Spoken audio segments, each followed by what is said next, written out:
एक लड़का था। वह काफी गरीब था। उसके पास न तो कुछ खाने को था और न ही रहने को घर था।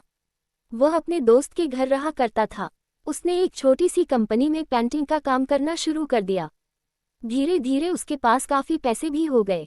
बाद में वह काफी धनी भी हो गया। लेकिन अभी भी उसके अंदर कुछ कमी का एहसास होता था। जब वह छोटा था तभी उसके माता पिता इस दुनिया से चले गए थे। उसने कभी प्रेम को नहीं जाना था। एक दिन जब वह अपने किसी काम से बाहर गया था तो उसे एक लड़की दिखी जो कि काफी अच्छी और खूबसूरत थी। उसको देखते ही इस लड़की को उस लड़की से प्रेम हो गया। वह काफी देर तक उस लड़की को देखती रही। कुछ देर बाद वह लड़की वहां से चली गई। कुछ दिनों तक ये लड़का उस लड़की को खोजता रहा लेकिन वह लड़की न मिली। लेकिन नियति ने उस लड़की से इस लड़की को मिला दिया। वह लड़की इस लड़के के घर काम की तलाश में आई थी। लड़के ने लड़की को तुरंत घर के काम के लिए रख लिया।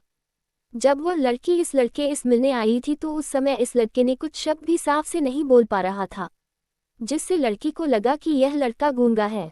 लड़का भी जान गया था कि यह लड़की हमें गूंगा समझती है। इसके साथ ही ये लड़की समझ गई थी कि यह लड़का इस घर का नौकर है न कि मालिक है। अब जब भी ये लड़का उस लड़की के पास जाता तो गूंगा बन जाता है। धीरे धीरे वह लड़की इस लड़के पर काफी रहम खाने लगी। अब उसे इस लड़के के लाचारी पर प्यार होने लगा। लेकिन फिर वह लड़की एक बात से डर कर पीछे हट जाती थी। इस लड़की के भी माता पिता बचपन में ही मर चुके थे। इस लड़की को इसके चाचा ने पाला था और वह चाहता था कि वह जब तक जिंदा रहे ये लड़की उसके खाने और पीने का पैसा दे। लड़की का प्रेम हद से भी बाहर जाने लगा। लड़के के एक खांसी पर भी वह लड़की दौड़े उस लड़के के पास पहुंच जाती थी। अब लड़का भी समझ गया कि इस लड़की को मुझसे प्रेम हो गया है। लड़का भी बहुत ज्यादा उस लड़की से प्रेम करता था। उसने पहले लड़की के बारे में सब कुछ पता किया। जब उसे सब पता चल गया तो वह बहुत रोने लगा क्योंकि उसने गूंगे होने का झूठ बोला था। अब वह दिनों रात रोने लगा। लड़की अपने सैलरी में से लड़के की इलाज करवाने को कहती थी। एक दिन सुबह ही उस लड़की को पता चला कि वह लड़का हॉस्पिटल में भर्ती है। वह दौड़ते हुए जब हॉस्पिटल में पहुंची तो उसने देखा कि लड़का बेड पर बेहोश पड़ा है।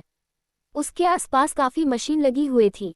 जब लड़की डॉक्टर के पास पहुंची तो वहां पर डॉक्टर ने उसे बताया कि लड़का अब बोल नहीं सकता है। उसने अपनी जीभ को कटाने की कोशिश की है। इसके साथ ही उस डॉक्टर ने उस लड़की को एक पत्र दिया।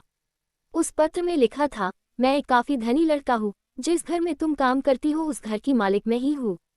लेकिन इसके साथ ही मैंने तुमसे एक बहुत बड़ा झूठ बोला है कि मैं एक गूंगा हूँ। अब इस झूठ का प्रायश्चित करने के लिए मैं ऐसा काम करने जा रहा हूँ। इसके साथ ही तुम मेरे घर से मेरे मैनेजर से पैसों को लेकर अपने चाचा को दे देना और एक नई जिंदगी की शुरुआत करना।